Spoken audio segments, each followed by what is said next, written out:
শেষে কিয়ামতের আগে যে মালহামার যুদ্ধ হবে, তখন রাসূল সাল্লাল্লাহু আলাইহি ওয়াসাল্লাম বলেছেন মালহামার যুদ্ধের সময় মুসলমানদের ফুস্তাদ বা তাবু হবে, শিবির হবে এই ফিলিস্তিনের দামেস্কের পাশে আল গৌতা নামে এক জায়গা আছে, ওই গৌতাতে। এবং ঈসা আলাইহিস সালাম এসে যে দাজ্জালকে হত্যা করবেন সেটাও ওই শামে, ফিলিস্তিনের এখনো একটা জায়গা আছে, ওই জায়গাটার নাম এখনো বাবুল লুদ, ওখানে তিনি দাজ্জালকে হত্যা করবেন। এবং সেখানে একটা সাদা মিনারা আছে, ফেরেশতার পাখায় ভর করে ঈসা আলাইহিস সালাম তখন সেখানে নেমে আসবেন, ওই ফিলিস্তিনের ওই শাম দেশের ওই মিনারার পাশে তিনি এসে পৃথিবীতে তিনি নজুল করবেন, নজুল ঈসা আলাইহিস সালাম। তো তিন এবং জাইতুনের কসম করে বেসিকলি আল্লাহ তাআলা ঈসা আলাইহিস সালামের জন্মস্থানের কসম করেছেন, কারণ তিন এবং জাইতুন, ডুমুর এবং জলপাই, অলিভ কোন দেশে বেশি হয়? শাম দেশে। আওয়াজ করে বলেন কোন দেশে? বর্তমান ফিলিস্তিন এবং সিরিয়া, এবং ওই ভূখণ্ডে আল্লাহ নবী ঈসা আলাইহিস সালামের জন্মস্থান। তাহলে এই দুই ফলের কসম করে বেসিকলি আল্লাহ তাআলা ঈসা আলাইহিস সালামের জন্মস্থানের কসম করেছেন, ওনার প্রতি নাজিল হওয়া যে তাওরাত ইনজিল গ্রন্থ, এই রেভেলেশনের কসম করেছেন। আচ্ছা, এরপরে ওয়াতুরি সিনিন, সিনাই পর্বতের কসম। সিনাই পর্বত বা তুর পাহাড় হচ্ছে মিশরে অবস্থিত, আর মিশর হচ্ছে মুসা আলাইহিস সালামের জন্মস্থান। কার জন্মস্থান? মুসা আলাইহিস সালামের জন্মস্থান। তাহলে ওয়াতুরি সিনিন, তুর পাহাড়ের কসম বুঝিয়ে আল্লাহ তাআলা মূলত মুসা আলাইহিস সালামের জন্মস্থানের কসম করেছেন, যেখানে তাওরাত নাজিল হয়েছে। এরপরে ওয়াহাদাল বালাদিল আমিন, এ নিরাপদ শহর বলে আল্লাহ তাআলা মক্কা শহরকে বুঝিয়েছেন। আর মক্কা কার জন্মস্থান বলেন তো?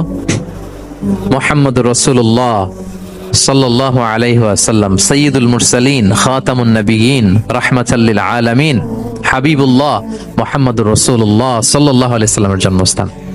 তাহলে এই চারটা আয়াতে, চারটা শপথের মধ্য দিয়ে মূলত আল্লাহ তাআলা ঈসা আলাইহিস সালামের জন্মস্থান, মুসা আলাইহিস সালামের জন্মস্থান এবং মুহাম্মদ সাল্লাল্লাহু আলাইহি ওয়াসাল্লামের জন্মস্থান, যেই তিনটা এলাকায়, ভূখণ্ডে তিনটা মেজর ওহী নাজিল হয়েছে। এক তো ঈসা আলাইহিস সালামের কাছে নাজিল হয়েছে ইনজিল কিতাব, আরেকটা হচ্ছে তাওরাত। তাওরাত এমন কিতাব যে কিতাব দিয়ে হাজার হাজার নবীরা ফয়সালা করেছেন। বনি ইসরাইলের অনেক নবীর উপর কোনো কিতাব নাজিল হয়নি, তার মানে তারা রাসূল ছিলেন না, তারা নবী, তারা সবকিছু তাওরাত দিয়েই ফয়সালা করতেন। আর রাসূল সাল্লাল্লাহু আলাইহি ওয়াসাল্লামের উপর কোরআন নাজিল হয়েছে। তার মানে প্রথম চারটি শপথ দিয়ে বেসিকলি ইনজিলের শপথ, তাওরাতের শপথ এবং কোরআনের শপথ। বুঝতে পেরেছেন সবাই? বিল্লাহ। শুরুতেই সূরাতুত তিনের কয়েকটা আয়াত তেলাওয়াত করেছি। এটা কালামুল্লাহ মাজিদের 95 নাম্বার সূরা। এই সূরাটা মক্কাতুল মুকাররমাতে নাজিল হয়েছে। এই সূরার আয়াত সংখ্যা 8টা। এই সূরার শুরুতে আল্লাহ তাআলা 4টা কসম করেছেন, ওয়াত-তিনি ওয়াজ-যাইতুনি ওয়া-তুরি সিনিনা ওয়া হাযাল বালাদিল আমিন। ওয়াত-তিন, তিনের কসম, ওয়াজ-যাইতুন, যাইতুনের কসম, ওয়া-তুরি সিনিন, সিনাই পর্বতের কসম, ওয়া হাযাল বালাদিল আমিন, আর এই নিরাপদ শহরের কসম। তো 4টা শপথ করেছেন বা আল্লাহ তাআলা কসম করেছেন। কসম দিয়ে আল্লাহ তাআলা কোরআনের অনেক সূরা শুরু করেছেন। যেমন একটা সূরায় আল্লাহ ফজরের সময়ের কসম করেছেন, আল্লাহ বলেছেন ওয়াল ফাজর। আল্লাহ আকাশের কসম করেছেন ওয়াস সামা ইযাতিল বুরুজ। আল্লাহ তাআলা সূর্যের কসম করেছেন ওয়াশ শামসি ওয়া দুহাহা। এভাবে আল্লাহ তাআলা তার সৃষ্টির অনেক কিছুর কসম করে গুরুত্বপূর্ণ কোনো মেসেজ বা বার্তা আমাদের সামনে হাজির করেন। এই সূরাতে আল্লাহ তাআলা 4টা জিনিসের কসম করে একটা খুবই গুরুত্বপূর্ণ বার্তা মানব মণ্ডলীর জন্য এই সূরাতে তিনি হাজির করেছেন। এই সূরাটা আমাদের অনেকেরই মুখস্থ আলহামদুলিল্লাহ, এবং আল্লাহ রাসূল সাল্লাল্লাহু আলাইহি ওয়াসাল্লাম প্রায় বিভিন্ন নামাজে এই সূরাটা তেলাওয়াত করতেন। বারা ইবনে আযিব রাদিয়াল্লাহু তাআলা আনহু উনি বর্ণনা করেন যে আমি একবার এশার সালাতে আল্লাহ রাসূল সাল্লাল্লাহু আলাইহি ওয়াসাল্লামের কণ্ঠে নামাজে সূরা 3 তিনি তেলাওয়াত করেছেন, আমি নিজ কানে শুনেছি। এবং ওনার কণ্ঠ যে এত মধুর ছিল, আমার জীবনে এত সুমধুর কণ্ঠের তেলাওয়াত আমি শুনি নাই। আল্লাহর হাবিব সাল্লাল্লাহু আলাইহি ওয়াসাল্লামের কোরআন তেলাওয়াতের যে কণ্ঠ এত সুমিষ্ট ছিল, এত চমৎকার ছিল, শুধু তেলাওয়াত শুনেই অনেকে শাহাদা পড়ে মুসলমান হয়েছে। আবু জাহেল মক্কায় নিষেধ করতো যে কেউ যাবা না মুহাম্মদের কাছে, সে পাগল, সে গণক, সে মিথ্যাবাদী, সে জাদুকর, সে স্বামী স্ত্রীর মধ্যে বিচ্ছিন্নতা নিয়ে আসে, সে বাবা ছেলেকে আলাদা করে দেয়, তার কাছেই যাবা না। আর সে যা বলে শুনবাই না, কানে আঙ্গুল দিয়ে রাখবা। তো মানুষকে যেটা নিষেধ করা হয় বেশি, মানুষের ওইটার ব্যাপারে আগ্রহ থাকে বেশি। সে যত নিষেধ করতো মানুষ আরো বেশি বেশি যে শুনতো। মানুষকে সে কি বারণ করবে? সে দিনের বেলা নিষেধ করতো, রাতে যে লুকিয়ে লুকিয়ে নিজেই তেলাওয়াত শুনতো। তাহলে চিন্তা করেন যে আল্লাহর হাবিব সাল্লাল্লাহু আলাইহি ওয়াসাল্লামের কোরআনিক রেসিটেশন কত চমৎকার মেলোডিয়াস ভয়েস হলে স্বয়ং আবু জাহাল রাত্রিবেলা লুকিয়ে লুকিয়ে কোরআন তেলাওয়াত শুনতে যেত আল্লাহর হাবিব সাল্লাল্লাহু আলাইহি ওয়াসাল্লামের কণ্ঠে। তো রাসূল সাল্লাল্লাহু আলাইহি ওয়াসাল্লাম সূরাতুত 3টা এশার সালাতে তিনি তেলাওয়াত করেছেন, এই মর্মে হাদিসে পাওয়া যায়। এবং এই সূরাটা একটা ফলের নামে সূরা। 3 একটা ফল, আরব বিশ্বে খুব বেশি হয় 3 ফল। আমরা বাংলাদেশে ডুমুর বলি, ইংরেজিতে ফিগ বলে, ফিগ ট্রি। তো ফলের নামে বেসিক্যালি আল্লাহ তাআলা এই সূরাটাকে, এই চ্যাপ্টারটাকে ডেডিকেট করেছেন। আমরা সূরাকে ইংরেজিতে চ্যাপ্টার বলি। কোরআনে 114টা চ্যাপ্টার, এর মধ্যে এই সূরাটা হচ্ছে ফলের নামে ডেডিকেটেড। বিভিন্ন নামে খুব ইনক্লুসিভ ওয়েতে আল্লাহ তাআলা কোরআনে সূরাগুলো দিয়েছেন। কোরআনে আপনি প্রাণীর নামে সূরা পাবেন, প্রাণী। মানুষের নামে সূরা পাবেন। মানুষের মধ্যে 3 ভাগ, মুমিন, তারপর কাফির, এরপর মুনাফিক। প্রত্যেকের নামে সূরা। সূরাতুল মুমিনুন আছে, সূরাতুল কাফিরুন আছে, আবার সূরাতুল মুনাফিকুন আছে। আমাদের দৃশ্য জগতের সবচেয়ে বড় প্রাণীটা হচ্ছে হাতি, তাই না? এই হাতির নামে একটা সূরা আছে। বলেন তো এই সূরার নাম কি? সূরা ফিল। তারপর আমরা যে দেখি আমাদের দৃশ্য জগতের সবচেয়ে ছোট প্রাণী হচ্ছে পিঁপড়া। পিঁপড়ার নামে একটা সূরা আছে, সূরা আন-নামল। আন-নামল মানে পিঁপড়ার সূরা। মাকড়সার নামে সূরা আছে, সূরাতুল আনকাবুত। তারপর গোষ্ঠীর নামে সূরা আছে, সূরাতু আলে ইমরান। বংশের নামে সূরা আছে, সূরাতু কুরাইশ, কুরাইশ বংশের নামে সূরা। এইভাবে খুব ইনক্লুসিভ ওয়েতে, এমন কিছু নাই যে আল্লাহ তাআলা উল্লেখ করেন নাই। মা ফাররাতনা ফিল কিতাবি মিন শাই, উল্লেখ করে নাই কোরআনে এমন কিছু নাই, সবকিছু আল্লাহ তাআলা উল্লেখ করেছেন। তো এই সূরাটা হচ্ছে একটা ফলের নামে। ফলটার নাম হচ্ছে 3 ফল। আল্লাহ তাআলা বলছেন ওয়াত-তিন, তিনের শপথ। আমি একবার সরল বঙ্গানুবাদ করি, এরপর আমি তাফসিরে ঢুকি। তিনের শপথ, ওয়াজ-জাইতুন, জাইতুনের শপথ। ওয়াতুরি সিনিন, সিনাই পর্বতের শপথ। ওয়াহাদাল বালাদিল আমিন, এই নিরাপদ শহরের শপথ। লাকাদ খালাকনাল ইনসানা ফি আহসানি তাকওয়িম, নিশ্চয় আমি মানুষকে খুব চমৎকার সুন্দর অবয়বে সৃষ্টি করেছি। সুম্মা রাদাদনাহু আসফালা সাফিলিন, এরপরে তাকে আবার নিচু থেকে নিচুর দিকে নামিয়ে দিয়েছি। ইল্লাল্লাযীনা আমানু ওয়া আমিলুস সলিহাত, তবে তারা ছাড়া যারা ঈমান এনেছে এবং সৎকর্ম করেছে। ফালাহুম আজরুন গায়রু মামনুন, তাদের জন্য আছে অফুরন্ত পুরস্কার। ফামা ইউকাযযিবুকা বা'দু বিদ্দিন, এগুলো জানার পরও কিসে তোমাকে দিন অস্বীকারের ব্যাপারে উদ্বুদ্ধ করলো?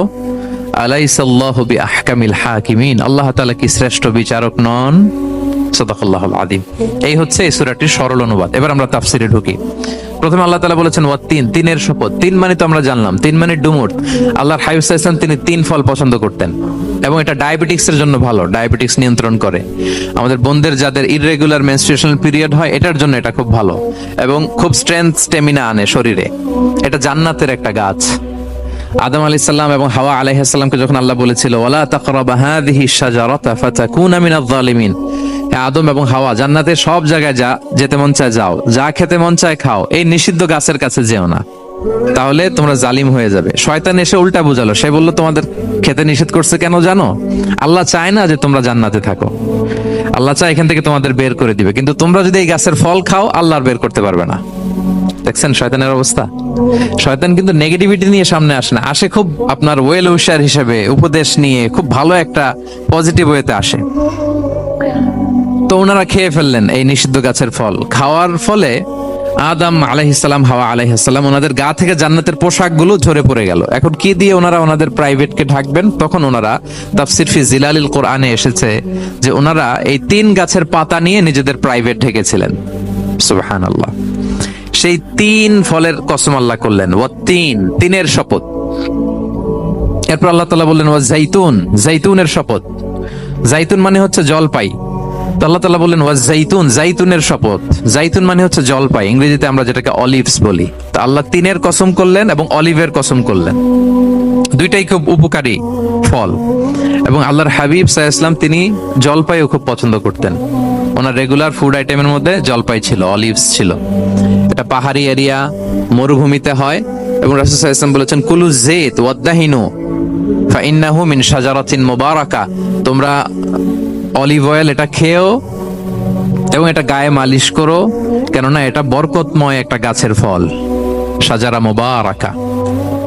এটা শরীরের ব্যাড কোলেস্টেরলকে কমিয়ে দেয়।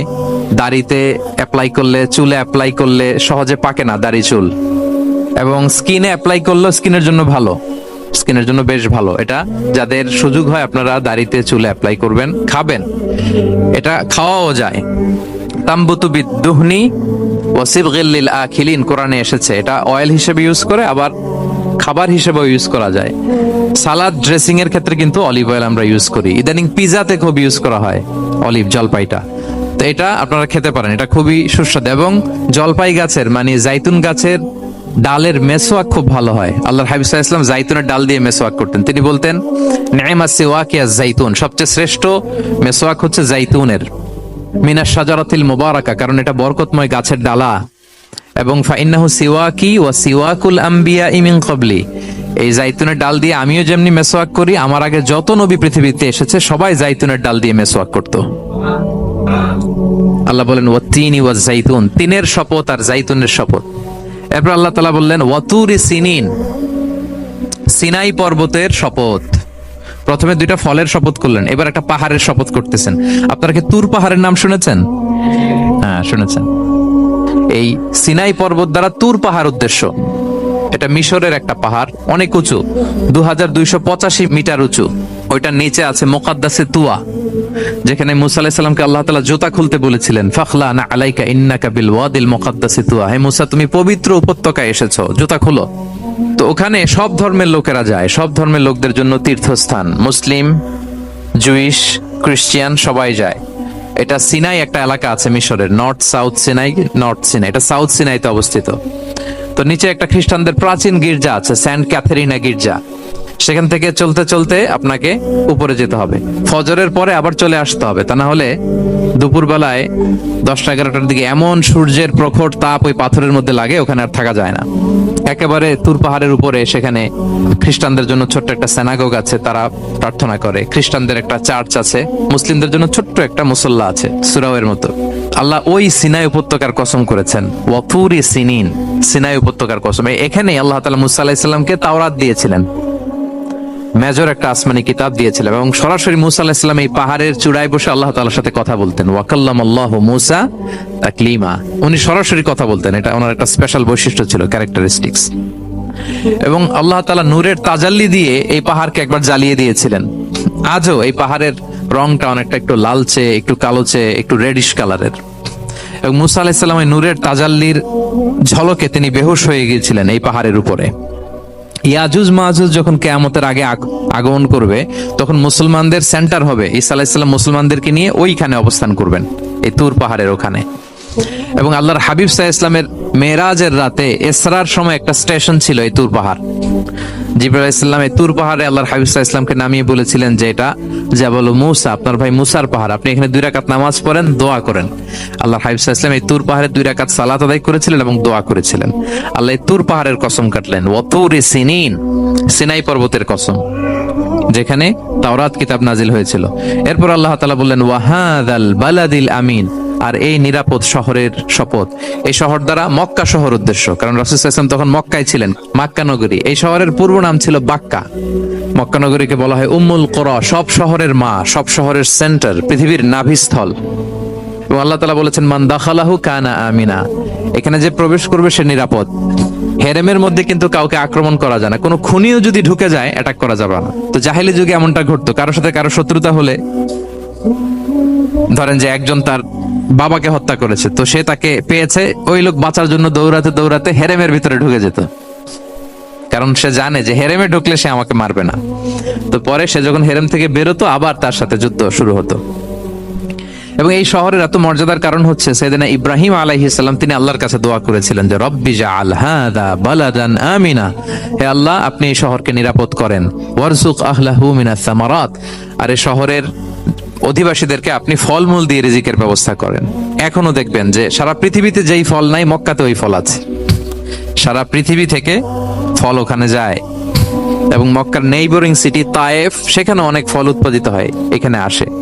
নিরাপদ শহর, বালাদান আমিনা।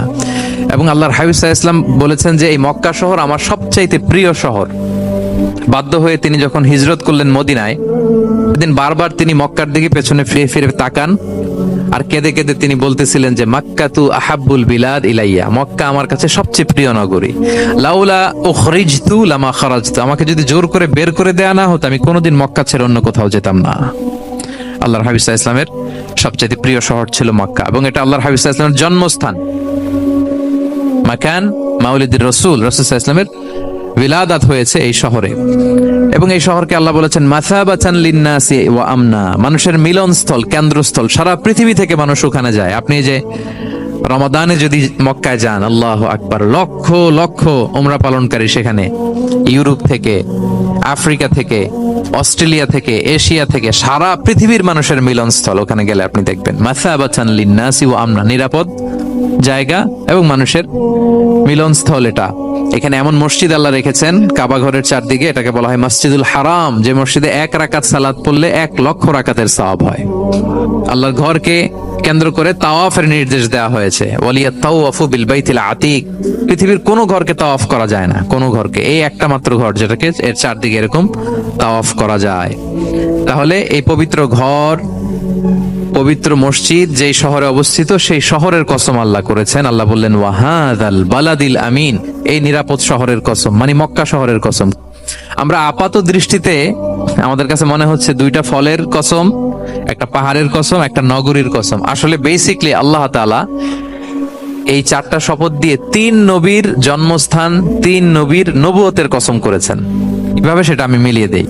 এই যে প্রথমে যে আল্লাহ বলেছেন ওয়াত্তিনি ওয়া জাইতুন, 3 এবং জাইতুনের কসম। পৃথিবীতে সবচেয়ে বেশি 3 এবং জাইতুন কোথায় উৎপন্ন হয় জানেন? ফিলিস্তিনে। কোথায়? শাম দেশে, যেটা হাদিসের পরিভাষায় বলা হয় শাম, বর্তমান ফিলিস্তিন এবং সিরিয়া মিলে। 3 জাইতুন দিয়ে বেসিকলি আল্লাহ তাআলা ফিলিস্তিনের শপথ করেছেন, শাম দেশের শপথ, যেখানকার বেথলহামে ঈসা আলাইহিস সালাম, জেসাস ক্রাইস্ট, তিনি জন্মগ্রহণ করেছেন, ঈসা আলাইহিস সালামের জন্মস্থান। তাহলে 3 জাইতুনের শপথের মাধ্যমে মূলত আল্লাহ তাআলা ঈসা আলাইহিস সালামের জন্মস্থানের শপথ করেছেন, কারণ সেখান থেকে ওহী বিচ্ছুরিত হয়েছে, ওনার কাছে ইনজিল নাজিল হয়েছিল।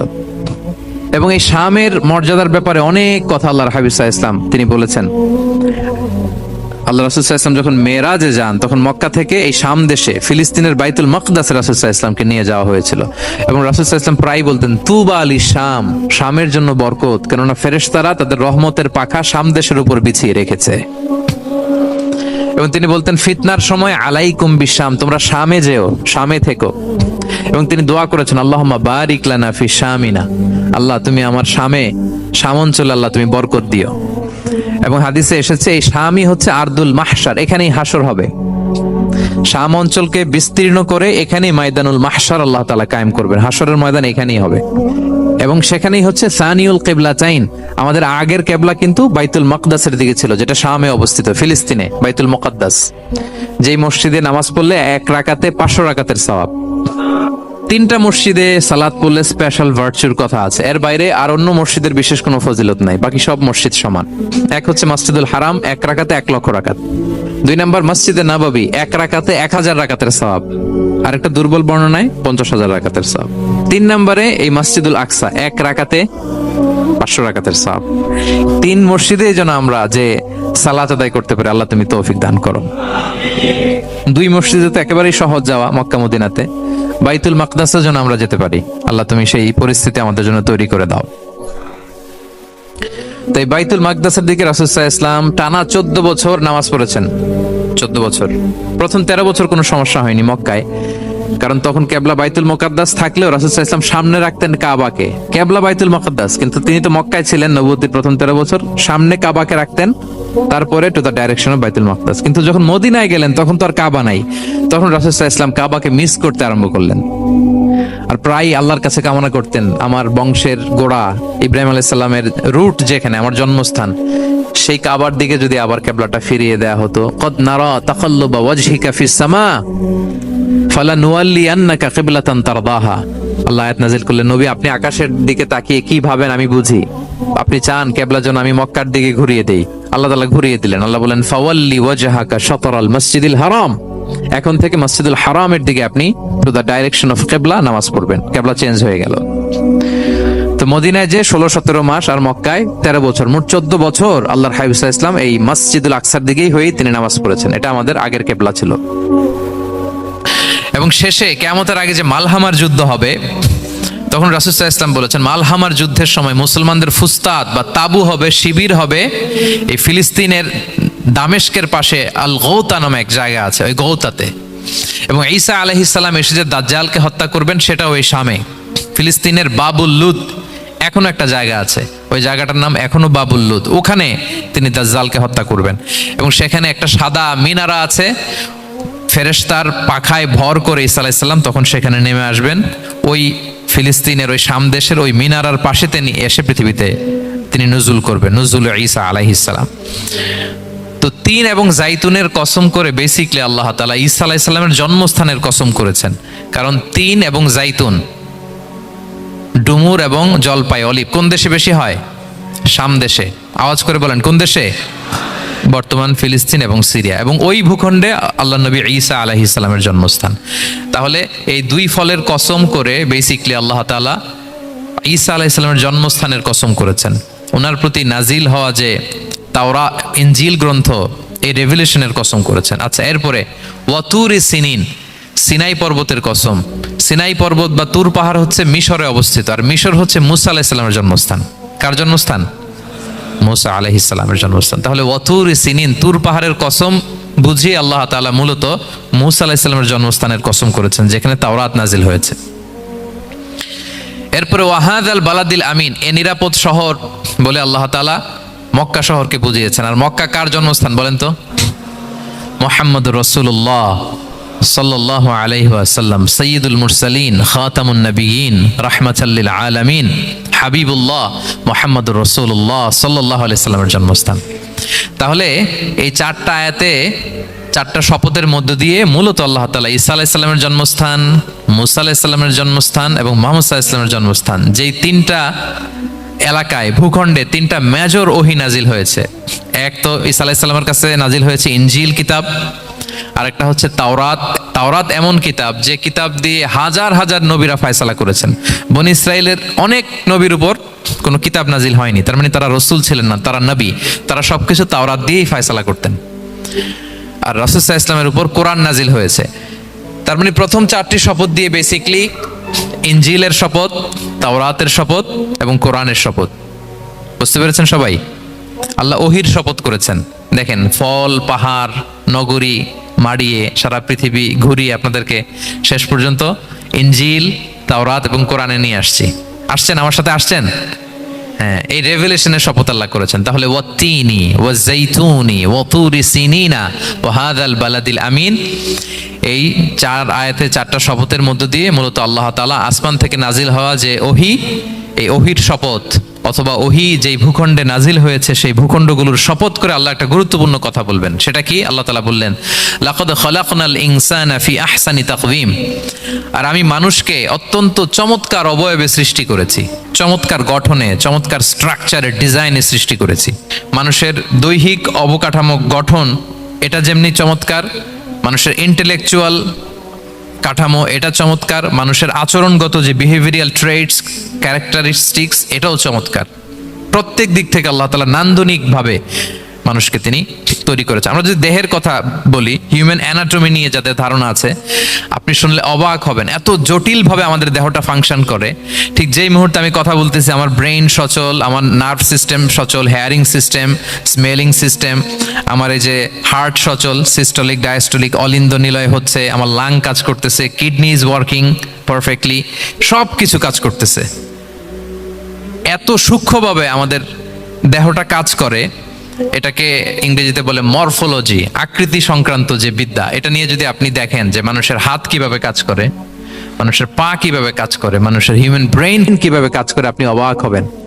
এবং আল্লাহর যে সেটআপ, লাকাদ খালাকনাল ইনসানা ফি আহসানি তাকওয়িম, নিশ্চয় আমি মানব জাতিকে চমৎকার অবয়বে তৈরি করেছি। আপনি যদি অবয়বটা দেখেন, আমাদের স্ট্রাকচার, এর চেয়ে সুন্দর করে আর তৈরি করা যেত না, এর চেয়ে সুন্দর আর হতে পারে না। যেখানে যা দেয়ার, মাথার চুল থেকে পায়ের নখ পর্যন্ত, আপনি একটা ডিজাইনে, স্ট্রাকচারে, সেটআপে আপনি ভুল ধরতে পারবেন না। যেখানে যেটা দরকার, আপনি একটু খেয়াল করে দেখেন যে এই যে আমাদের চোখ, চিকিৎসা বিজ্ঞান বলতেছে যে মানুষ 10 মিলিয়নেরও বেশি রং শনাক্ত করতে পারে। Human eyes can identify more than 10 million colours. 10 মিলিয়নেরও বেশি রং আমরা আমাদের চোখ দিয়ে শনাক্ত করতে পারি। সুবহানাল্লাহ, সুবহানাল্লাহ বিহামদি। আচ্ছা, চোখের সেটআপটা একটু যদি খেয়াল করেন, দেখেন আমার এই চোখ এখানে না থাকে, এটা যদি জাস্ট 2 ইঞ্চি উপরে এখানে হইতো, এইটা যদি কপালে যদি আমাদের চোখ হইতো, কি অবস্থা হইতো বলেন তো? সিজদা দিতে পারতেন আল্লাহকে? বলেন, দিতে পারতেন? আচ্ছা, আমরা কিছু খাওয়ার সময় আমরা কি করি, ওইটা ভালো আছে কিনা, পচে গেল কিনা, স্মেলটা আগে দেখি, তারপরে খাই। দেখেন কত চমৎকার সেট আপ। একটু খেয়াল করেন, এই নাকের সেট আপ যদি এইখানে না থাকে, আমাদের নাক যদি পেছনে থাকতো, খাওয়ার সময় খাবারটা বাসি কিনা, ভালো আছে কিনা কি করতেন? লাকাদ খালাকনাল ইনসানা ফি আহসানি তাকওয়িম। আচ্ছা দেখেন, এই যে আমরা কান দিয়ে শুনি, এই যে কান পেঁচানো, মনে করেন না যে এমনি এমনি পেঁচানো, এই পেঁচানো, এটাই পথ না থাকলে আমরা শুনতেই পেতাম না। এটা এমন ভাবে সেট আপ করা, এটা এই ইথারে ভাষা তরঙ্গকে এয়ার ড্রামের ভেতরে সুন্দরভাবে ইনপুট করে, নাহলে আমরা শুনতে পেতাম না। তাহলে কান কেটে ফেলে দিলে আপনি শুনতে পারবেন না। এটা এইভাবেই যেতে হবে, সুরঙ্গটা এইভাবে তৈরি হইতে হবে। আচ্ছা দেখেন, আপনার কান, এই কান যদি এইখানে না থেকে আপনার ডান বগলের নিচে হইতো, বাম কান যদি বাম বগলের নিচে হইতো, তাহলে কি হইতো বলেন? আজকে আমার ওয়াজ কিভাবে শুনতেন বলেন দেখি, কিভাবে শুনতেন? বুদ্ধি আছে বলে যে হুজুর এইভাবে শুনতাম। সুবহানাল্লাহ, সুবহানাল্লাহ। লাকাদ খালাকনাল ইনসানা ফি আহসানি তাকওয়িম। আমি মানুষকে সবচেয়ে সুন্দর সর্বোত্তম গঠনে তৈরি করেছি। দেখেন, কান দুটো ওইখানে থাকলে কথা শুনতে হইলে হাত উঁচু করে রাখা লাগতো। আল্লাহ, আপনি একটা একটা অঙ্গ দেখেন, ঠিক যেখানে যেটা যেভাবে সেট করা দরকার, আল্লাহ তাআলা দয়া করে অনুগ্রহ করে ঠিক সেভাবে তিনি সেট করেছেন। আমাদের চেহারার মধ্যে দেখেন, এক একজনের এক এক রং। ওয়াখতিলাফু আলসিনাতিকুম ওয়া আলওয়ানিকুম ইন্না ফি যালিকা লাআয়াতুন লিল আলিমিন। আল্লাহ বলেন, তোমাদের ভাষার ভিন্নতা দিয়েছি, তোমাদের গায়ের রঙের ভিন্নতা, একজনের চেহারার সাথে আরেকজনের মিল নাই, একজনের ফিঙ্গারপ্রিন্টের সাথে।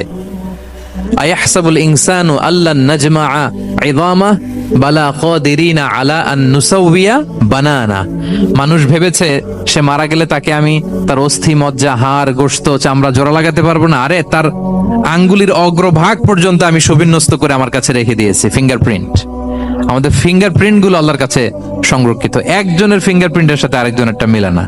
এই যে আমার 10 আঙ্গুলে 10টা ফিঙ্গারপ্রিন্ট, পায়ের গুলো হচ্ছে ফুটপ্রিন্ট, একটার সাথে আরেকটা মিলে। আমার এটার সাথে এটা মিলবে বলেন? আমার সাথে আপনারটা মিলবে? বর্তমানে পৃথিবীতে কত কোটি মানুষের বসবাস বলেন? এই যত মানুষ পৃথিবীতে আছে, একজনের আঙ্গুলের ছাপের সাথে, এই যে বায়োমেট্রিক্যাল অথেন্টিকেশন যে আমরা করি, একজনের ফিঙ্গারপ্রিন্টের সাথে আরেকজনের ফিঙ্গারপ্রিন্টের মিল নাই। একজনের ফুটপ্রিন্টের সাথে ফুটপ্রিন্ট মিলে, ইভেন একজনের আই প্রিন্টের সাথে। আমাকে একজন ওনার হসপিটালে নিয়ে গেল ঢাকায়, তো উনি ওনার দরজা খুলতেছে আই প্রিন্ট দিয়ে, মানে উনি না গেলে খুলে না। উনি আর ওনার খুব কাছের স্টাফ, এটা গুরুত্বপূর্ণ একটা অফিস, তো উনি চোখ দিল, আই প্রিন্ট নিল, এরপরে দরজা খুলে যাচ্ছে। দেখেন, একজনের আই প্রিন্টের সাথে আরেকটা আই প্রিন্ট মিলে না। সুবহানাল্লাহ। প্রিয় ভাইরা, একজনের ফিঙ্গারপ্রিন্টের সাথে আরেকজনের ফিঙ্গারপ্রিন্টের কোনো মিল আছে পৃথিবীতে? ফুটপ্রিন্টের সাথে, আই প্রিন্টের সাথে? কারণ ডিজাইনারটা কে বলেন তো? হুয়াল্লাযী ইউসাউবিরুকুম ফিল আরহামি কাইফা ইয়াশা। মায়ের পেটে থাকতেই আল্লাহ তাআলা এগুলো ডিজাইন করে দিয়েছেন। আমি কেমন হব, আমার বৈশিষ্ট্য কেমন কেমন হবে, এই যে আমি যে আমার বাবা দাদা 14 পুরুষের ডিএনএ বয়ে বেড়াই, এগুলো সব নিয়ে আমার বৈশিষ্ট্য, আমার কণ্ঠস্বর, আমার ক্যারেক্টারিস্টিক্স, আমার ফিচার কেমন হবে, সব তিনি আল্লাহ তাআলা মায়ের পেটে থাকতেই ডিজাইন করে দিয়েছেন। সুবহানাল্লাহ। আল্লাহ বলছেন, লাকাদ খালাকনাল ইনসানা ফি আহসানি তাকওয়িম। প্রিয় ভাইরা, কসম করার পরে আল্লাহ যে কথাটা বলেন, এটা অনেক গুরুত্বপূর্ণ, খুবই গুরুত্বপূর্ণ বার্তা। আল্লাহ চারটা কসম করে, তিনটা নবীর জন্মস্থানের শপথ করে তিনি বললেন, লাকাদ খালাকনাল ইনসানা ফি আহসানি তাকওয়িম। নিশ্চয় আমি অত্যন্ত চমৎকার আকৃতিতে মানুষকে তৈরি করেছি। মানুষের গঠন এরকম, মাথা থেকে পা পর্যন্ত। আমি তো দু একটার কথা বললাম, চোখ, নাক, কান, আপনি একটা একটা করে যদি ধরেন, আমাদের হেয়ারিং সিস্টেম কিভাবে কাজ করে, হেয়ারিং নার্ভ কিভাবে কাজ করে, আমাদের সেন্সেশন কিভাবে কাজ করে, আমাদের ব্রেন কিভাবে কাজ করে। আমাদের এক একজনের ব্রেন 1.5 কেজি ওজন, 3 পাউন্ডের মতো একটা সুস্থ মানুষের অ্যাভারেজ ব্রেনের ওজন। এই ব্রেনের মেমোরি হচ্ছে 2.5 মিলিয়ন গিগাবাইট। আপনার মোবাইলে স্পেস কত বলেন, মেমোরি কত? হ্যাঁ, 512 জিবি। আর আমার আর আপনার ব্রেইনের যে মেমোরি, এই মেমোরি হচ্ছে 2.5 মিলিয়ন গিগাবাইটস। আল্লাহ, এই যে প্রতি মুহূর্তে আমাদের নিউরন কানেক্টিভিটি হচ্ছে, ব্রেনের স্নায়ুগুলোর যত কানেক্টিভিটি হয়, যত আমরা চিন্তা করে ব্রেনকে খাটাই, নতুন নতুন জিনিস আমরা তৈরি করতে পারি। এবং এমন ভাবে আল্লাহ তাআলা এমন সফিস্টিকেটেড ব্রেন আল্লাহ মানুষকে দিয়েছে, মানুষ পারে না এমন কিছু নাই। মানুষ যা কল্পনা করতে পারে, মানুষ তা করে দেখাতে পারে। এজন্য আমাদের কল্পনার জানালাটাকে বড় করতে হবে। আই রিপিট, মানুষ যা কল্পনা করতে পারে, ইমাজিন করতে পারে, সেটা মানুষ করে দেখাতে পারে। ওই ক্যাপাসিটি দিয়ে আল্লাহ তাআলা মানুষকে তৈরি করেছেন। সুবহানাল্লাহ, সুবহানাল্লাহ। লাকাদ খালাকনাল ইনসানা ফি আহসানি তাকওয়িম। এই ব্রেনকে খাটিয়ে মানুষের কত ইনভেনশন, কত ডিসকভারি, মানুষ সভ্যতার পর সভ্যতা বিনির্মাণ করেছে। চোখ ধাঁধানো মানুষের আবিষ্কার তাক লাগিয়ে দিয়েছে গোটা বিশ্বে, একটার পর একটা করে। আল্লাহ এমন ভাবে মানুষকে তিনি তৈরি করেছেন। লাকাদ খালাকনাল ইনসানা ফি আহসানি তাকওয়িম। চমৎকার অবয়বে, তার দৈহিক অবয়ব যেমনি সুন্দর, তার বুদ্ধিগত, তার চিন্তাগত, তার ইন্টেলেক্ট, এটাও তেমন সুন্দর, এটাও তেমন চমৎকার। পৃথিবীর কোন প্রাণীকে আল্লাহ তাআলা এরকম হিউম্যান ব্রেইনের মতো এরকম সফিস্টিকেটেড ব্রেইন দিয়ে, ইন্টেলেক্ট দিয়ে তৈরি করেনি। এজন্য সব প্রাণী থেকে মানুষ আলাদা। সব প্রাণী থেকে মানুষের চিন্তা, বিবেক, বুদ্ধি এগুলো আলাদা। তাহলে দেখেন, মানুষের শ্রেষ্ঠত্ব মূলত এগুলোর দ্বারা। মানুষ যদি তার চিন্তা, বিবেক, বুদ্ধি খাটায়, সে শ্রেষ্ঠ হয়ে যায়। আমি একটা কথা প্রায় বলি যে মানুষ যদি ভালো হয় সে ফেরেশতার চেয়েও ভালো, আর মানুষ যদি খারাপ হয় সে পশুর চেয়েও নিকৃষ্ট। আল্লাহ বলেন উলাইকা কাল আনআমি বাল হুম আদাল লাহুম কুলুবুল লা ইয়াফকাহুনা বিহা ওয়া লাহুম আ'য়ুনুল লা ইউবসিরুনা বিহা ওয়া লাহুম আযানুল লা ইয়াসমাউনা বিহা উলাইকা কাল আনআমি বাল হুম আদাল। তাদের হৃদয় আছে, ওটা দিয়ে অনুধাবন করে না সত্যকে। চোখ আছে, ওটা দিয়ে সে সত্যটা দেখে না। কান আছে, হকের কথা শোনে না। উলাইকা কাল আনআম, আল্লাহ বলেন তারা প্রাণীর মতো, চতুষ্পদ জন্তুর ন্যায়। শুধু অতটুকুই না, বাল হুম আদাল, তারা তার চেয়েও নিকৃষ্ট, তার চেয়েও নিকৃষ্ট।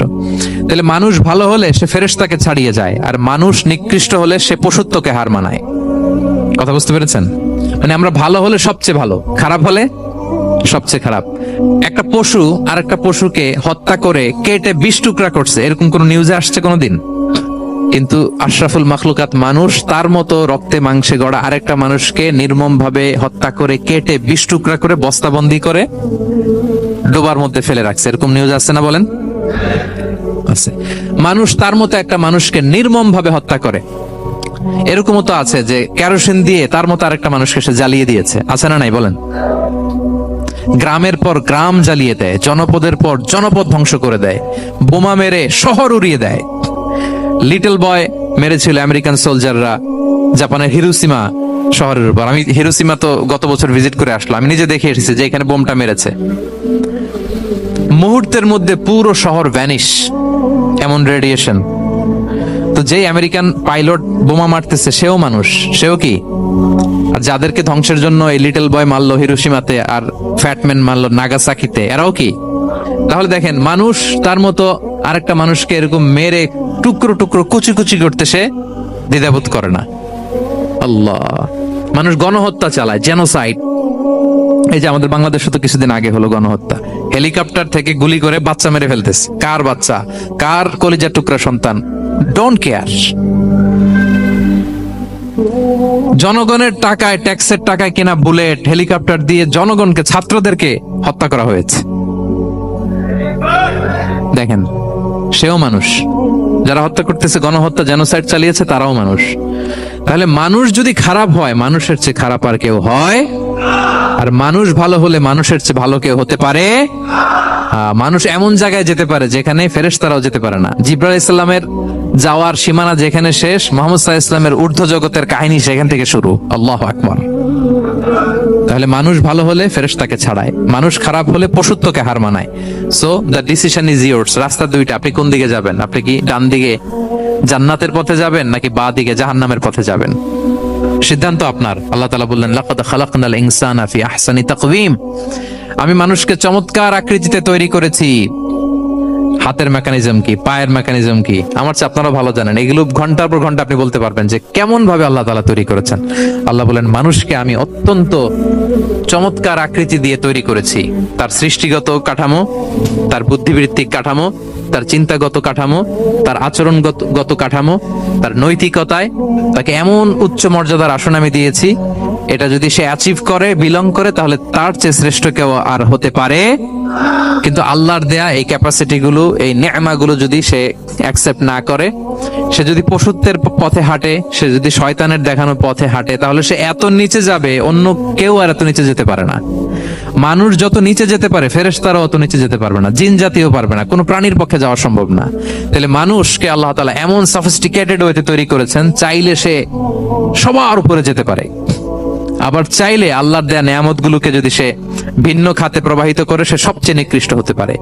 সেটাই আল্লাহ বললেন, সুম্মা রাদাদনাহু আসফালা সাফিলিন, এরপরে তাকে আমি হীন থেকে হীনতর করেছি, নিচ থেকে আরো নিচে নিয়েছি। সে যখন ঈমান আনে না, সে যখন সৎকর্ম করে না, সে যখন আল্লাহর শেখানো আল্লাহর দেখানো রাস্তায় সে চলে না, সে যখন তার নফসের কথা শুনে, সে যখন তার প্রবৃত্তির গোলাম সাজে, সে সবচেয়ে নিকৃষ্ট হয়। আসফালা সাফিলিন মানে একেবারে নিচে, এর নিচে আর নাই। আল্লাহ বলেছেন ইন্নাল মুনাফিকিনা ফিদ দারকিল আসফালি মিনান নার, সেখানে আল্লাহ আসফাল বলেছেন। মুনাফিকরা জাহান্নামের একেবারে তলদেশে থাকবে। তাই মানুষ যদি ঈমান আর সৎকর্মের বলে বলিয়ান না হয়, সে এত খারাপ হয় কেউ এত নিচে যেতে পারে না। বলেন, মানুষ যত নিচে যেতে পারে জিন তত নিচে যেতে পারবে? ফেরেশতারা পারবে না। আর মানুষ যত উপরে যেতে পারে ফেরেশতারা এত উপরে যেতে পারবে না। দুইটারই সুযোগ আপনার আছে। সুম্মা রাদাদনাহু আসফালা সাফিলিনের দুইটা ব্যাখ্যা। কোন কোন মুফাসসির বলেছেন যৌবনের পর, যৌবনে থাকে শক্তিশালী, বার্ধক্যের সময় যখন সে নুয়ে যায়, ছোট হয়, সে একেবারে দুর্বল হয়ে যায়, সেটা বোঝানো হয়েছে। আর অন্যান্য মুফাসসিরিন একরাম বলেছেন না, আল্লাহর দেওয়া এই নে'মা ক্যাপাসিটি যখন সে সঠিক পথে কাজে লাগায় না, সে যখন প্রবৃত্তির অনুসরণ করে, সে তখন এত খারাপ হয়, এত নিচ থেকে নিচুতর হয়, এত হীন থেকে হীনতর হয়, তার চেয়ে হীনতর আর কেউ তখন হতে পারে না। সেখান থেকে বাঁচার দুটি রাস্তা আল্লাহ বলেছে। আল্লাহ বলছেন ইল্লাল্লাযীনা আমানু ওয়া আমিলুস সলিহাত, তবে যারা ঈমান আনে এবং সৎকর্ম করে তারা ছাড়া। তারা ওই নিচু থেকে নিচুতর নয়, তারা শ্রেষ্ঠতর। ঈমান এবং সৎকর্ম, ঈমান এবং আমলে সালেহাত। কোরআনের অনেক জায়গায় আপনি আয়াতটা পাবেন, ইন্নাল্লাযীনা আমানু ওয়া আমিলুস সলিহাতি কানাত লাহুম জান্নাতুল ফিরদাউসি নুজুলা, নিশ্চয়ই যারা ঈমান এনেছে সৎকর্ম করেছে তাদের জন্য আমি জান্নাতে ফেরদাউস রেখে দিয়েছি। আল্লাহ বলেন তারা নিকৃষ্ট হবে না যারা ঈমান এনেছে সৎকর্ম করেছে। যারা কি এনেছে? ঈমান। আর কি করেছে? সৎকর্ম করেছে। ইল্লাল্লাযীনা আমানু, যারা ঈমান এনেছে সৎকর্ম করেছে, ফালাহুম আজরুন গায়রু মামনুন, তাদের জন্য রয়েছে অফুরন্ত পুরস্কার, মানে জান্নাত। তাদের জন্য কি? ওই জান্নাতে যেতে আমরা চাই কি চাই না বলেন? রাস্তা কয়টা? এটা চলে গেছে ডান দিকে, এটার গন্তব্য হচ্ছে ডেস্টিনেশন জান্নাতুল ফেরদাউস। আর এটা শয়তানের পথ, এটা আপনার প্রবৃত্তির দেখানো পথ, এটা চলে গিয়েছে জাহান্নামে। So now the decision is years. আপনার ডিসিশন, কোন দিকে যাবেন, ডানে না বায়ে? জান্নাতে না জাহান্নামে? জান্নাতে যেতে চাই আমরা। ফালাহুম আজরুন গায়রু মামনুন, তাদের জন্য আছে অফুরন্ত নেয়ামত, অফুরন্ত পুরস্কার। আমরা যেন সেই পুরস্কার লাভে ধন্য হতে পারি, আমরা সবাই বলি আমিন। আল্লাহ বলেন এইভাবে চারটা কসম করার পরে, এত গুরুত্বপূর্ণ বার্তা হাজির করার পরে, তোমার ঘুমন্ত বিবেককে জাগিয়ে তোমাকে বার্তা দেওয়ার পরেও কিভাবে তুমি অস্বীকার করতে পারো আখিরাতকে? ফামা ইউকাযযিবুকা বা'দু বিদ্দিন, এরপরেও কোন বিবেকে, কোন আকলে, কোন সাহসে তুমি কর্মফল দিবসকে অস্বীকার করো? কোন সাহসে? এখানে দিন দ্বারা উদ্দেশ্য কর্মফল। ভালো করলে যে ভালো পাবে, খারাপ করলে যে খারাপ পাবে। দিনের অনেক অর্থ, এটার তাফসিরে গেলে সময় কুলাবে না। ফামা ইউকাযযিবুকা বা'দু বিদ্দিন, এরপরেও কর্মফলকে অস্বীকার করার সাহস তুমি কোত্থেকে পাও? কিসে তোমাকে উদ্বুদ্ধ করে কর্মফল দিবসকে অস্বীকার করতে? আলাইসাল্লাহু বিআহকামিল হাকিমিন, আল্লাহ তাআলা কি শ্রেষ্ঠ বিচারক নন? সূরা আবু দাউদে আল্লাহর হাবিব সাল্লাল্লাহু আলাইহি ওয়াসাল্লাম বলেন, কেউ যদি সূরাতুত তিন তেলাওয়াত করে, করতে করতে যদি শেষ আয়াতে চলে আসে, আর সে যখন পড়ে আলাইসাল্লাহু বিআহকামিল হাকিমিন, আল্লাহ তাআলা কি শ্রেষ্ঠতম বিচারকদের মধ্যে সর্বশ্রেষ্ঠ বিচারক জাজ নন?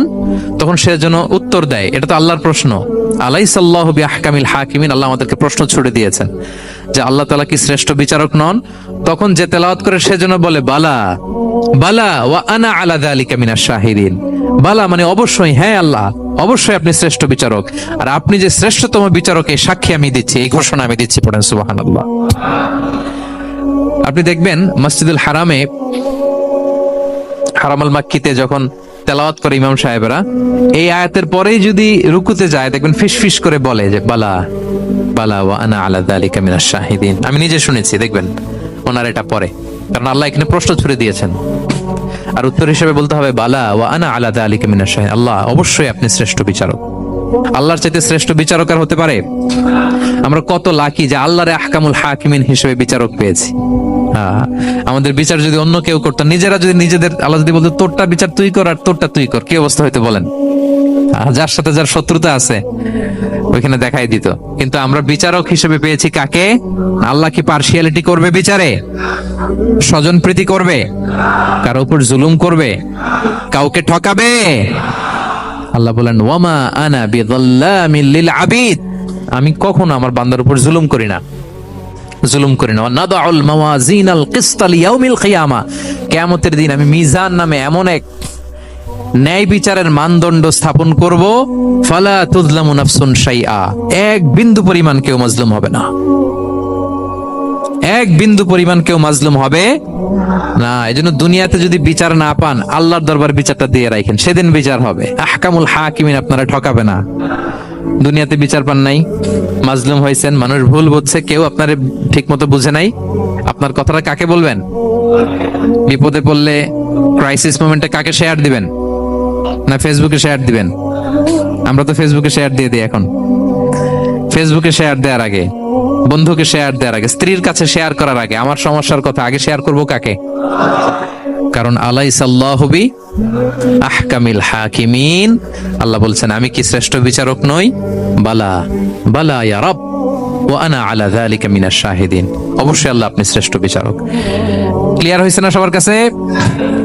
শপথ কয়টা ছিল? 4টা। মূলত নবুয়তের শপথ, তাই না? নবুয়ত আমাদের জন্য সবচাইতে বড় নেয়ামত। কারণ নবীরা যদি আমাদেরকে এই তথ্যগুলো না দিতেন, আমরা জান্নাত জাহান্নাম চিনতাম? ভাইরা বলেন তো, আখিরাত চিনতাম? এই যে আখিরাত হবে, পুলসিরাত হবে, day of judgement, day of accountability, আল্লাহর সুপ্রিম কোর্টের কাঠ গড়ায় পাই টু পাই হিসাব দিতে হবে, নবীরা না এসে বললে আমরা এত বুঝতাম না। নবীরা জান্নাত জাহান্নাম চিনিয়েছে, আল্লাহর বিশদ পরিচয় আমাদের সামনে তুলে ধরেছে, আখিরাতের পরিচয়, লাইফ আফটার ডেথ কিরকম হবে সবকিছু আমাদের কাছে তুলে ধরেছে। সো নবুয়ত আল্লাহ তাআলার পক্ষ থেকে অনেক বড় নেয়ামত। 2 নম্বর নেয়ামত হচ্ছে আল্লাহ তাআলা আমাদেরকে যে ক্যাপাসিটি দিয়েছে, বুদ্ধিমত্তা, ইন্টেলেক্ট, বিচার বিশ্লেষণ, যেটা দিয়ে আমরা অন্যান্য সব প্রাণী থেকে আলাদা, এটা আল্লাহর বড় নেয়ামত। এই নেয়ামতের শুকরিয়া যেন আমরা করি। এবং আমি যেটা বলেছি, মানুষ যেটা কল্পনা করতে পারে সেটা সে করেও দেখাতে পারে।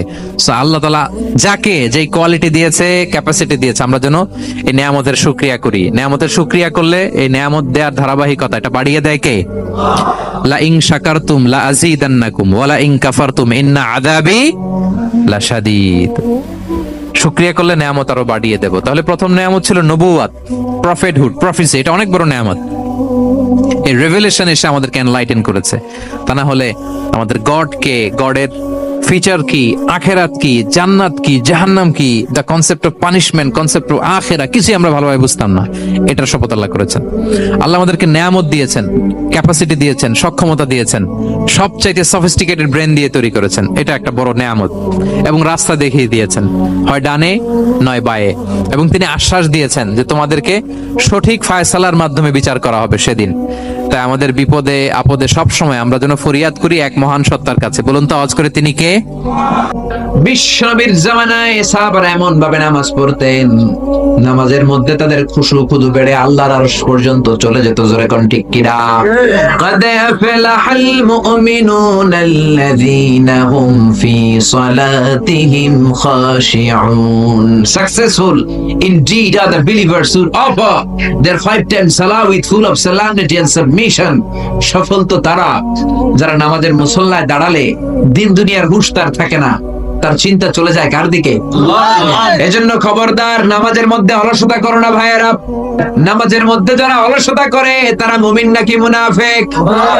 এক সাহাবী নামাজ পড়েছেন, আবার নামাজের মধ্যে দাড়ি টানতেছেন, জুব্বাটা সমান করতেছেন। বিশ্বনবী বললেন, ইন খাশাত কলবুহু লা খাশাত জাওয়ারিহু, এই সাহাবীর অন্তরে খুশু-খুদু নাই।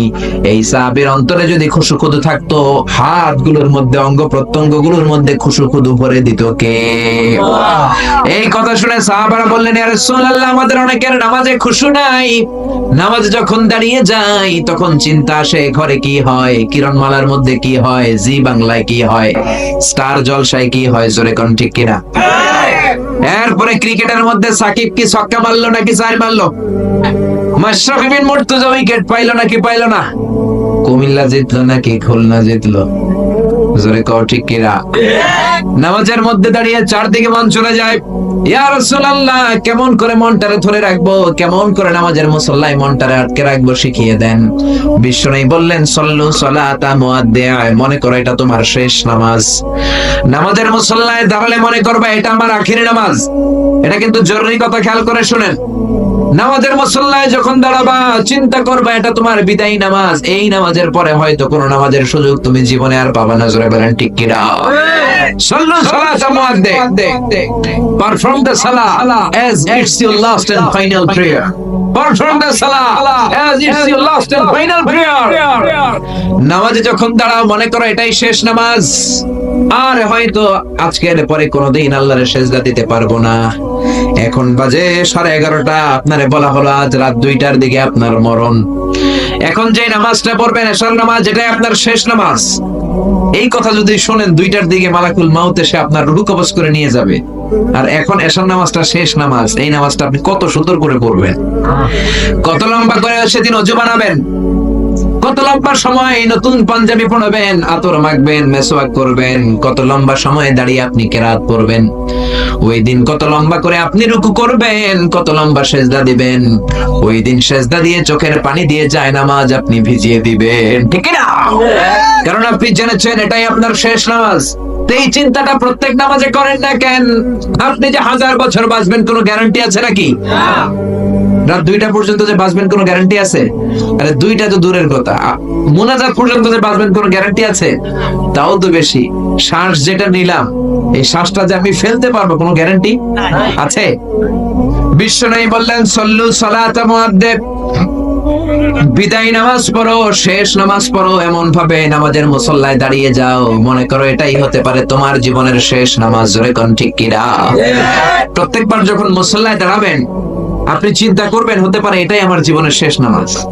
আজকে যে সেজদাটা দিচ্ছি হয়তো নামাজ পড়ে যাওয়ার সময় অ্যাক্সিডেন্টে আমি মারা যাব, বা হার্ট অ্যাটাক হয়ে আমি মারা যাব, কিংবা এমনি আমি মরে যাব। এই চিন্তাটা নিয়ে যদি প্রত্যেকবার মুসল্লার মধ্যে আপনি দাঁড়ান, তখন আপনার নামাজের মধ্যে খুশু খুজু আল্লাহর তাকওয়া আপনার অন্তরে ঠিকই বাড়বে। চিৎকার করে বলেন ঠিক কি না? এই কথা যখন বিশ্বনবী সাহাবাদেরকে বললেন, সাহাবারা নামাজের মধ্যে নড়ে না, সাহাবারা নামাজের মধ্যে এদিক ওদিক তাকায় না, পাথরের মতো নামাজে দাঁড়িয়ে থাকে।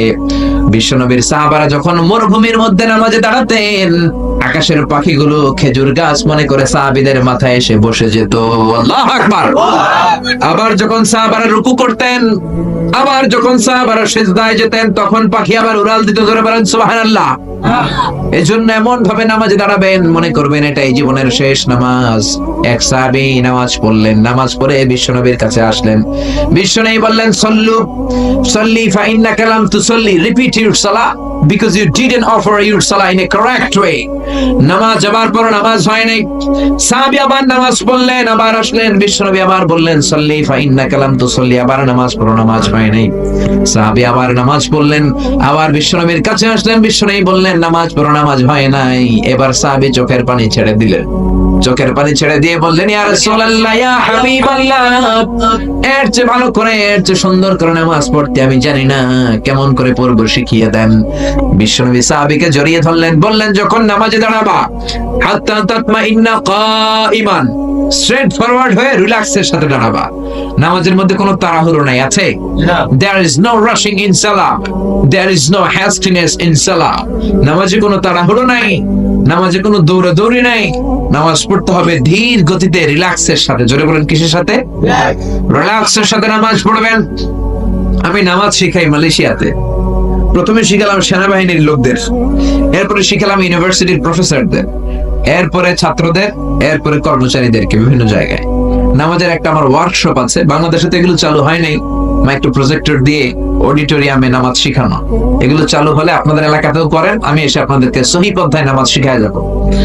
এজন্য নামাজে যখন দাঁড়াবেন হাত্তা তাতমাইন্না কাইমান, স্ট্রেট ফরওয়ার্ড হয়ে নামাজে দাঁড়িয়ে যান।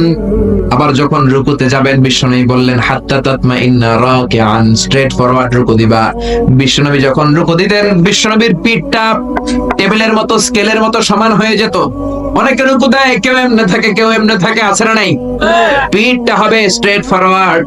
সাহাবীরা বললেন লাউ সাব্বা আলাইহিল মা আলাস্তাকররা, বিশ্বনবী রুকু দিয়ে আছেন, ওই অবস্থায় বিশ্বনবীর পিঠের উপর যদি এক গ্লাস পানি রেখে দাও, পানিটাও কাঁপবে না, গ্লাসটাও পড়বে না।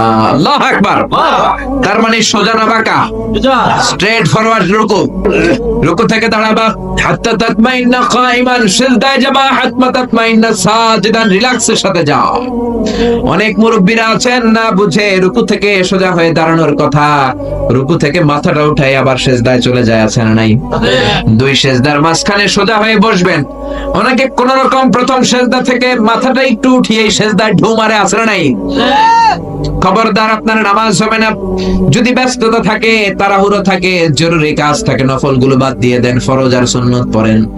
এর চেয়েও যদি ব্যস্ততা থাকে, সুন্নত বাদ দেন, শুধু ফরজ পড়েন।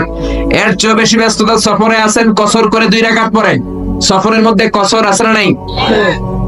কিন্তু যতটুকু পড়বেন ধীরস্থির ভাবে পড়বেন, রিল্যাক্সের সাথে পড়বেন, তাড়াহুড়ো করা যাবে না। বিশ্বনবীর মেয়ের জামাই আলী কাররামাল্লাহু ওয়াজহার পায়ের মধ্যে যুদ্ধে একটা তীর ঢুকে যায়। তীরের ব্যথায় উনি চিৎকার করে তীর বের করা যায় না, যেই টান দেয় চিৎকার মারে। বিশ্বনবী বললেন টানাটানির দরকার নাই।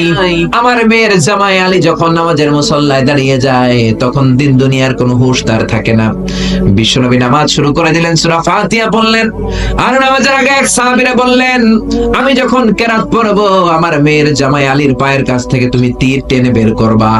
বিশ্বনবী যখন কেরাত পড়লেন ওই সাহাবী আলী রাদিয়াল্লাহু আনহুর পায়ের কাছে তীরের কাছে যে হাজির, গায়ে যত জোর ছিল টান মেরে তীর বের করেছেন, ফিনকি দিয়ে রক্ত বের হয়েছে, রক্তের জায়গাটা সয়লাব, লাল টুকটুকে রক্ত, কিন্তু নামাজের মুসল্লায় তিনি দাঁড়িয়ে আছেন, তিনি কোনো টের পান নাই। কোন সুবহানাল্লাহ।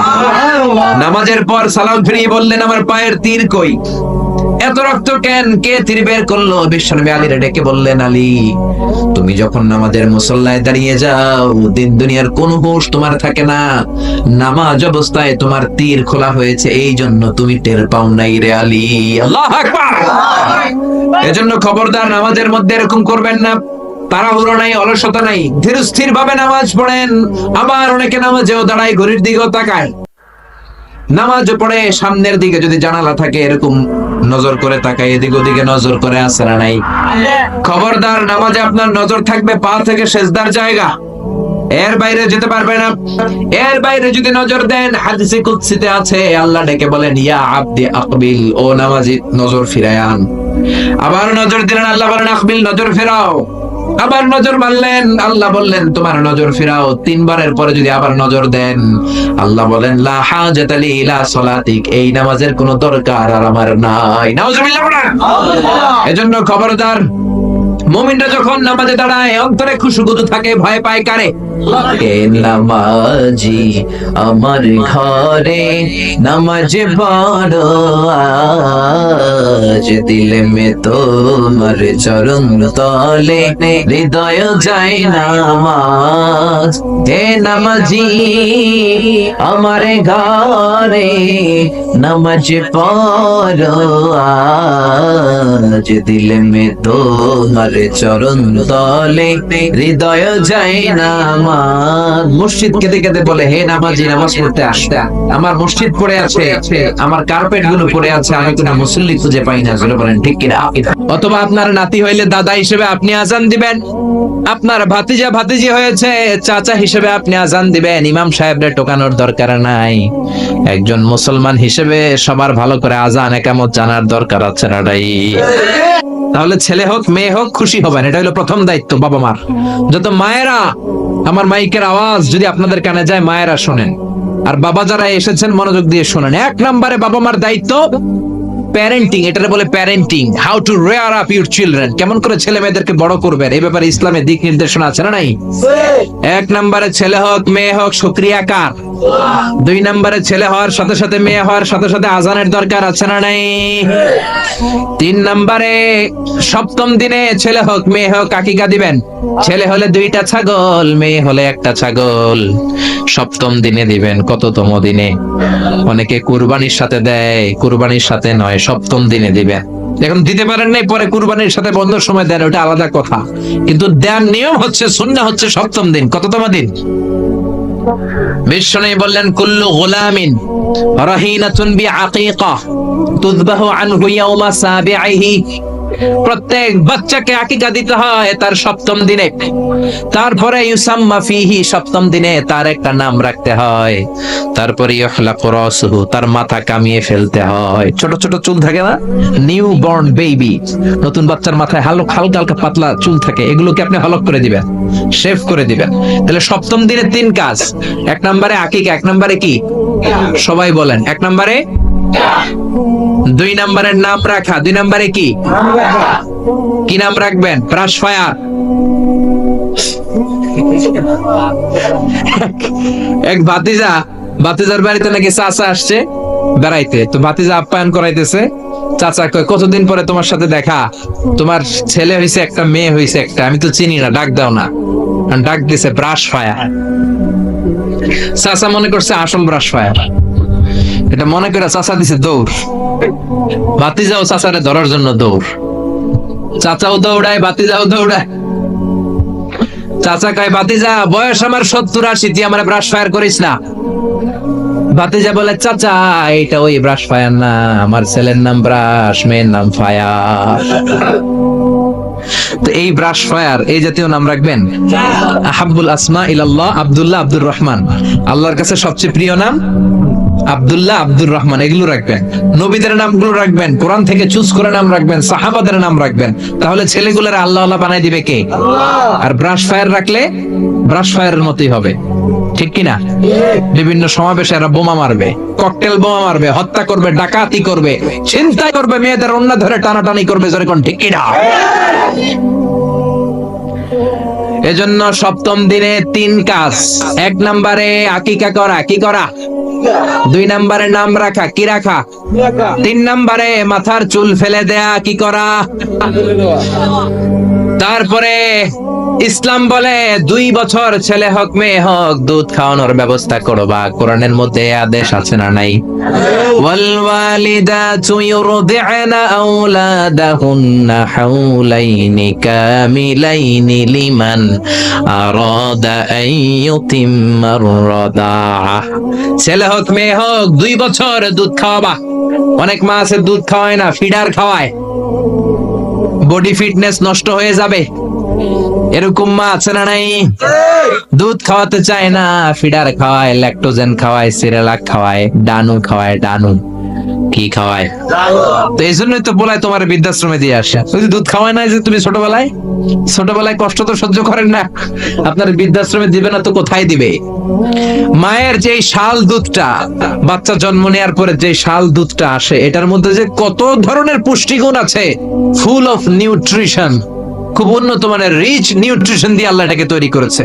আপনার বিভিন্ন ধরনের রোগের প্রতিষেধক ভ্যাকসিন আল্লাহ এটার ভিতরে ঢুকিয়ে দিয়েছে। এটা যে খায় না, তার মেধা শক্তি খুব দুর্বল, তার কোনো মেধাই নাই, মনে রাখতে পারে না কিছু, সব ভুলে যায়।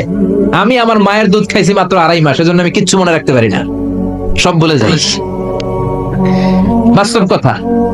আপনি মায়ের দুধ যদি কেউ 2 বছর খায়, টানা 2 বছর খেতে পারলে তার মেধা হবে প্রচন্ড মেধা। এই ছেলে ইনফেরিয়রিটি কমপ্লেক্সে ভুগবে না, ইনসেফটিতে ভুগবে না। অনেক মায়েরা অসুস্থ হয়ে যায়, এজন্য খাওয়াতে পারে না, সেটা ভিন্ন ব্যাপার। আমিও খেতে পারিনি অসুস্থ হওয়ার কারণে, কিন্তু ছেলে অসুস্থ, মেয়ে অসুস্থ, মা অসুস্থ, 2 বছর আপনি দুধ খাওয়াবেন, ঠিক কিনা? যদি দুধ না খাওয়ান তাহলে ছেলে মেয়ের হক নষ্ট করলেন। অনেক মা খাওয়াইতে চায় না, আছে না নাই? যারা বলেন আছে না নাই? কিন্তু অসুস্থতার কারণে যদি কেউ না খাওয়ায় সেটা ভিন্ন ব্যাপার। এজন্য প্রথম দায়িত্ব হলো শুকরিয়া করবেন আল্লাহর, ছেলে হোক মেয়ে হোক। এরপরে জন্ম নিলে আজান দিবেন, জন্মের 7ম দিনে আকিকা দিবেন, সুন্দর একটা নাম রাখবেন, মাথার চুল। আমাদের এই ভিডিওটি যদি আপনার ভালো লেগে থাকে তাহলে ভিডিওতে একটি লাইক দিতে পারেন এবং আপনার প্রিয়জনদের সাথে শেয়ার করতে পারেন। এবং এইরকম আরও ভিডিও পেতে আমাদের ইউটিউব চ্যানেলটি সাবস্ক্রাইব করে পাশে থাকা বেল আইকনটি অন করে দিন।